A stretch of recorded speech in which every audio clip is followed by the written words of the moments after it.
Assalamualaikum warahmatullahi wabarakatuh. Jumpa lagi bersama saya di channel Ngulik Sejarah. Pada video kali ini saya akan kembali lagi membacakan suatu kisah misteri yang kali ini berjudul Santet Darah Sewu yang ditulis oleh Misnai. Nah, bagaimana ceritanya? Kalian tentu saja pastinya penasaran kan bagaimana ceritanya? Karena cerita ini benar-benar sangat seru karena diambil dari kisah nyata. Nah, bagaimana ceritanya? Kita langsung saja menuju ke ceritanya.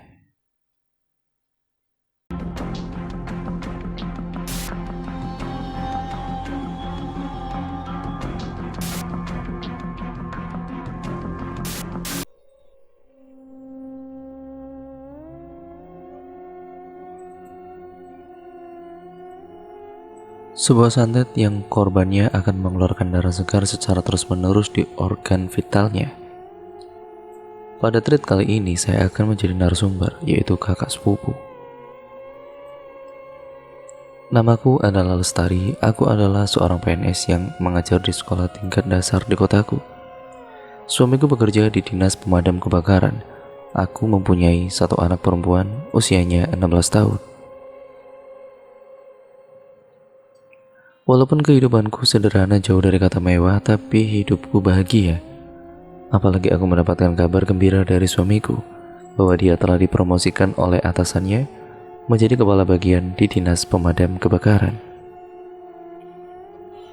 Tetapi tanpa aku tahu ternyata itulah awal bencana yang menimpa keluargaku.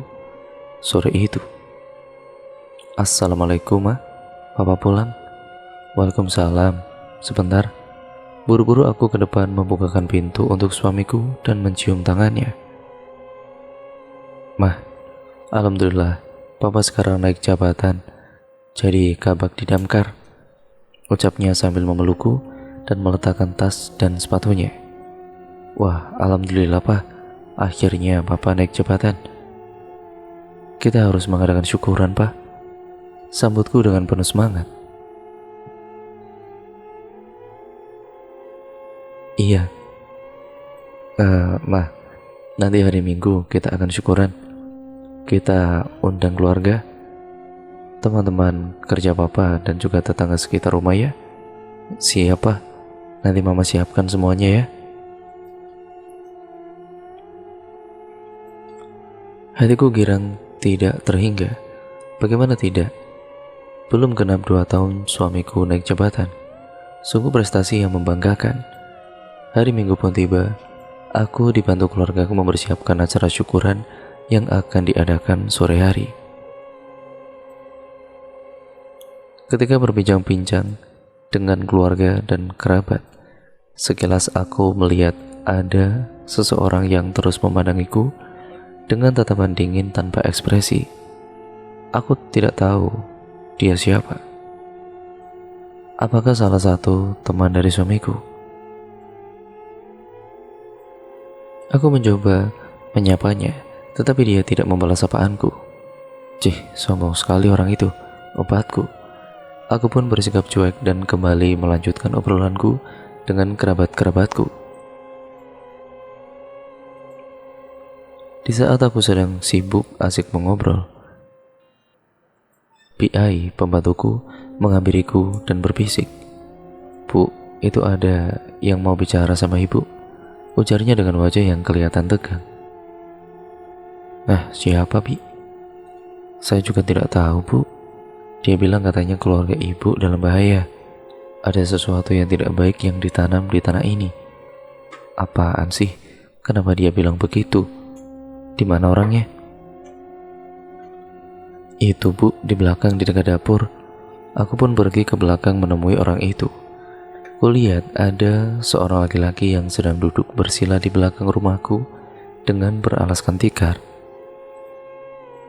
Laki-laki itu adalah orang yang tadi memandangiku ketika aku berbincang dengan keluarga dan kerabatku. Siapa dia? Kenapa dia menyuruhku untuk menemuinya secara sembunyi-sembunyi?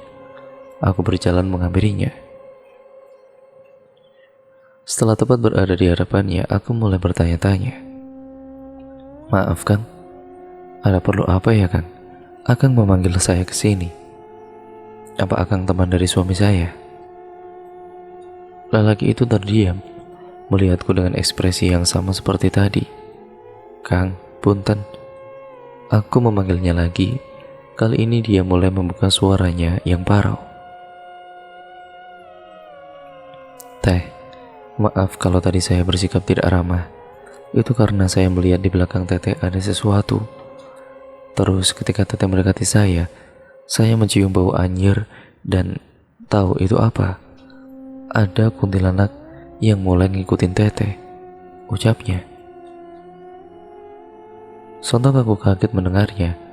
Belum sempat aku menyangga, dia menambahkan, "Teh, bilang ke suami Teteh, jangan terlalu percaya sama teman sendiri, karena musuh itu bukan dari luar, tapi dari orang terdekat kita.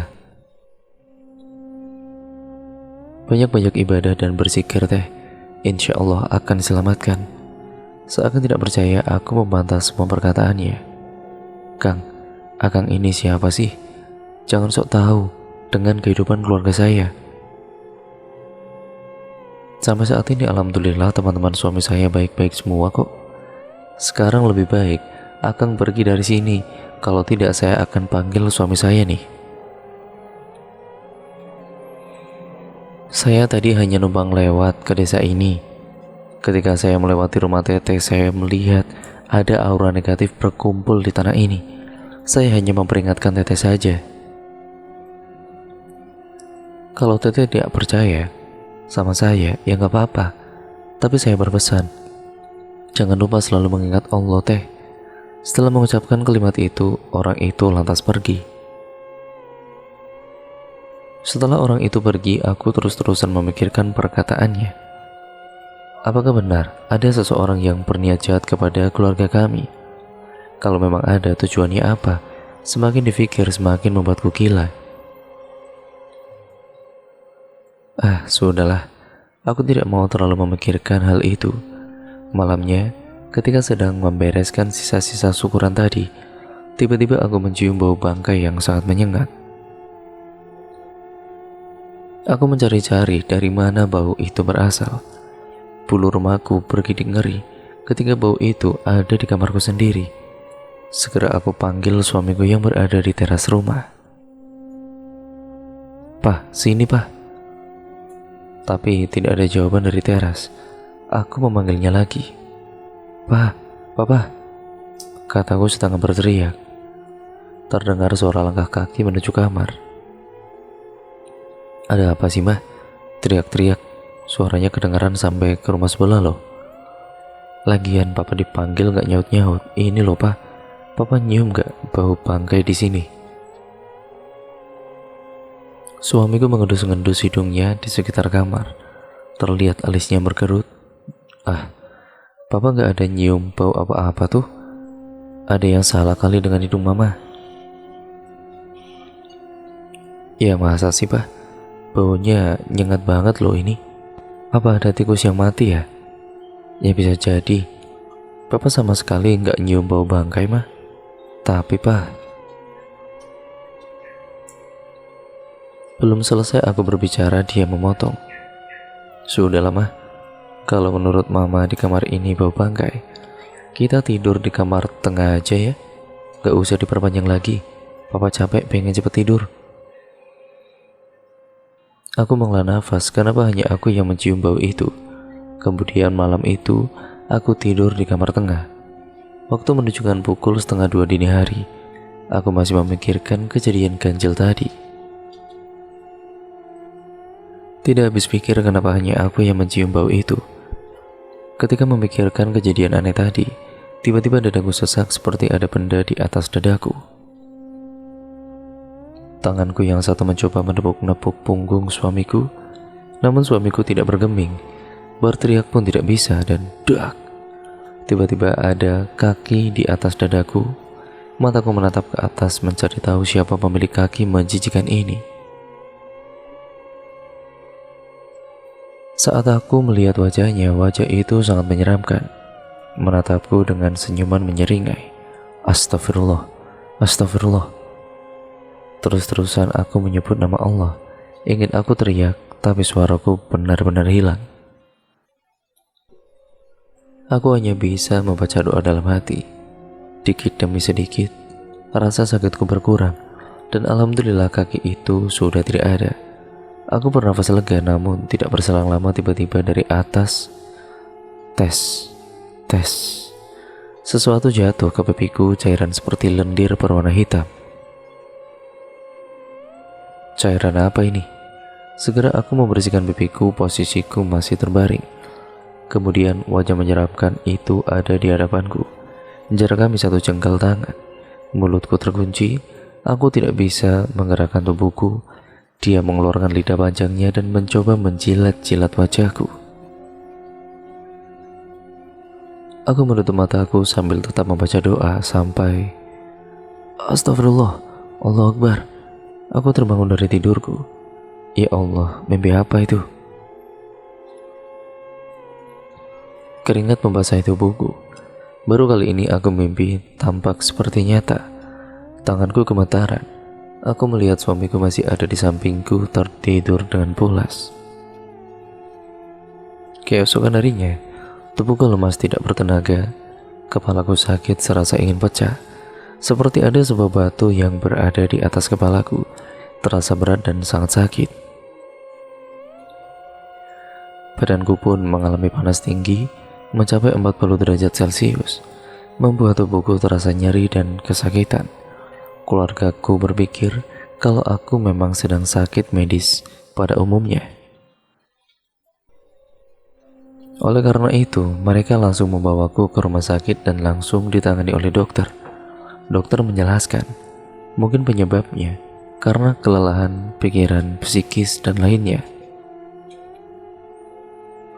Pulang dari rumah sakit sekitar pukul 9 pagi. Malam harinya sekitar pukul 1 dini hari, tiba-tiba badanku panas dan aku pun berteriak-teriak sakit sekali. Tubuhku sangat dingin dan kepalaku begitu sakit. Suamiku memberikan obat yang tadi diberikan oleh dokter. Keadaannya pun membaik ataupun lumayan membaik. Tapi 3 jam kemudian, badanku kembali panas. Sampai pada suatu malam, aku sedang beristirahat di kamar sendiri. Ya, suamiku ada dinas malam, jadi pulangnya besok pagi. Aku berdua dengan anakku dan aku mendengar suara wanita yang sedang bersenandung seperti sinden.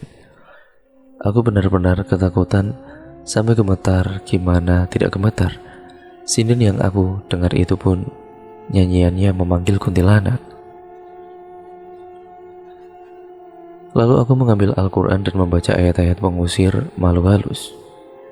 Tidak beberapa lama suara itu lenyap dan berganti dengan bau busuk yang menyengat hidung. Bau ini lagi. Ada apa? Atau apa ada tikus yang mati? Tapi ini baunya bukan bau bangkai tikus. Ini seperti bau mayat, ujarku dalam hati. Tidak berselang lama kemudian, brak, ada suara di atap rumahku. Segera aku berteriak memanggil anakku yang berada di kamarnya. Mendengar teriakanku, anakku datang dengan tergopoh-gopoh. Mama, kenapa mah? Tanyanya dengan panik. Mei, tolong kamu panggilkan nenek dan pamanmu ke sini sekarang, pintaku. Tanpa bertanya-tanya lagi, anakku langsung pergi ke rumah ibuku yang tempatnya persis di sebelah rumahku. Tidak beberapa lama kemudian ibu dan adik lelakiku datang. Setelah ibu dan adikku datang, aku menceritakan kejadian barusan.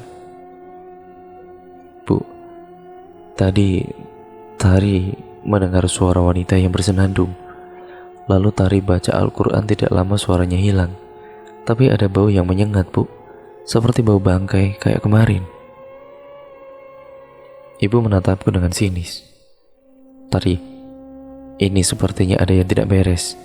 Sebaiknya kita panggil Ustadz Hussein untuk mencari tahu kenapa setiap hari ada kejadian-kejadian aneh yang terjadi dengan kamu. Adikku Hendri ikut berbicara. Iya teh, takutnya tadi ada yang ngikutin atau apa gitu. Soalnya dari kemarin kan ada teman Hendri datang ke rumah, terus dia lihat yang aneh sama rumah ini. Apanya yang aneh dengan rumah ini? Kan sebelumnya tidak ada apa-apa di sini, tanyaku dengan heran. Hendri juga tidak tahu teh, tapi teman Hendri pernah bilang aura rumah teteh auranya nggak bagus. Ada sesuatu di rumah ini teh. Aku terdiam mendengarkan perkataan adik dan ibuku. Otakku mulai memikirkan kejadian-kejadian ganjil yang aku alami beberapa minggu ini. Saran ibu, kita panggil Ustadz dosen saja ya. Kita cari tahu ada apa sebenarnya. Ya sudah, baik bu. Tapi malam ini ibu tidur di sini ya bu.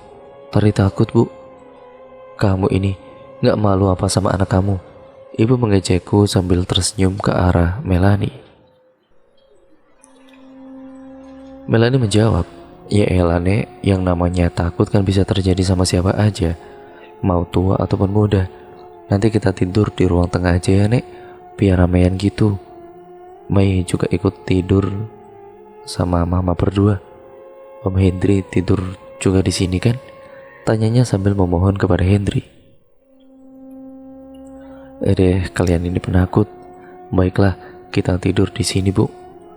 Ayah sama Adit yang di rumah, jawab Hendri, dan aku pun tidur bertiga di ruang tengah dan Hendri tidur di kamar tamu.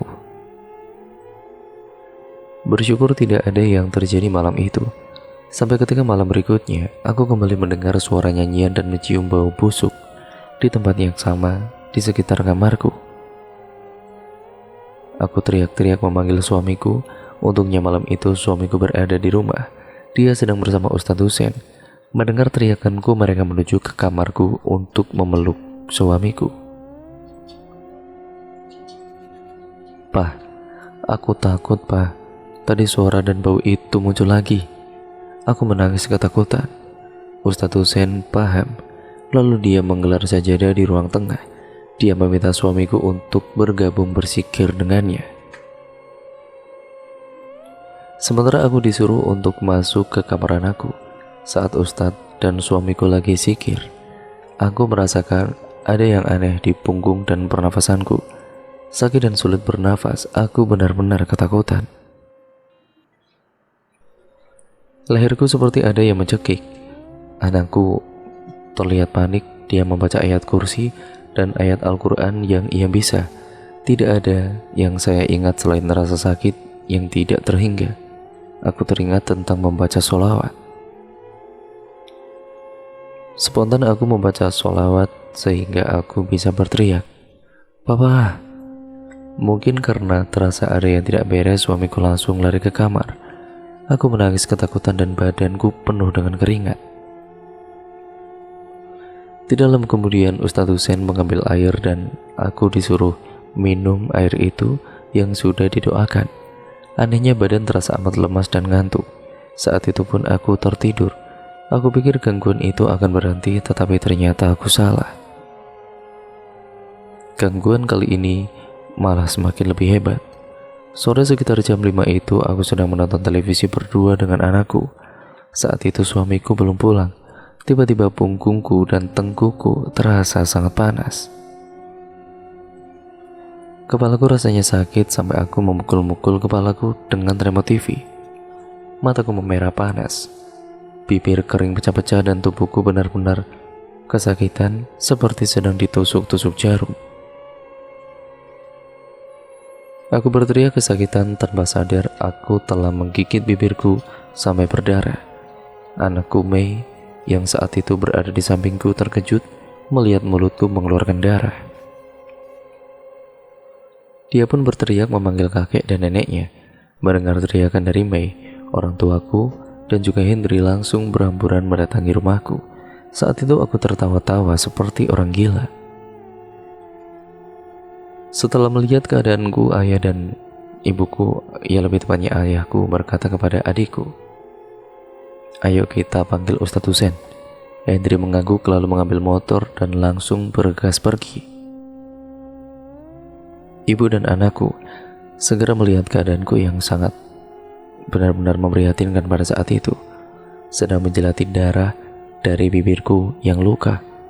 Tiba-tiba aku bangun dari tempat dudukku dan berjalan menuju ruang belakang.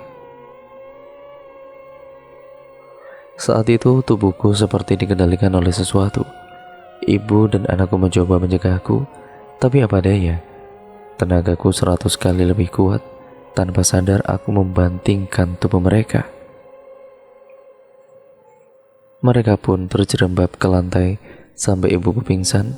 Anakku berlari keluar dan berteriak meminta atau memanggil pertolongan. Tetangga-tetanggaku berdatangan, salah satunya adalah Pak RT. Dia bertanya kepada anakku apa yang sebenarnya sedang terjadi. Anakku menceritakan semuanya. Oh, jadi begitu. Pak RT pun mulai mengerti, lalu berkata kepada warga, atau bapak-bapak, mari kita tolong Ibu Asih. Lalu, nak, ibumu ada di mana? Tanyanya. Anakku menjawab, tadi menuju belakang rumah, Pak. Hati-hati, Pak. Ibu sepertinya kerasukan. Pak RT mengerti, lalu dia meminta agar salah satu warga membantu mencariku. Dan cerita pun akhirnya bersambung ke part yang selanjutnya ya teman-teman. Nah, bagaimana kelanjutan ceritanya? Karena cerita ini benar-benar dari kisah nyata ya teman-teman, yang ditulis oleh Mbak Misnai, yang nantinya kelanjutan ceritanya pasti akan seru untuk kita nantikan. Jangan lupa untuk kalian like, komen, dan share video kali ini sebanyak-banyaknya. Dan terima kasih atas support kalian selama ini yang sudah mendukung channel ini dari awal sampai sekarang ini ya teman-teman. Untuk kalian yang belum subscribe, tolong subscribe channel ini. Dan jangan lupa klik ataupun nyalakan tombol lonceng notifikasinya agar kalian tidak ketinggalan video terbaru selanjutnya dari channel ini. Karena dengan kalian menekan tombol lonceng notifikasinya, kalian akan terus mendapatkan notifikasi video terbaru setiap channel ini update video terbaru ya teman-teman.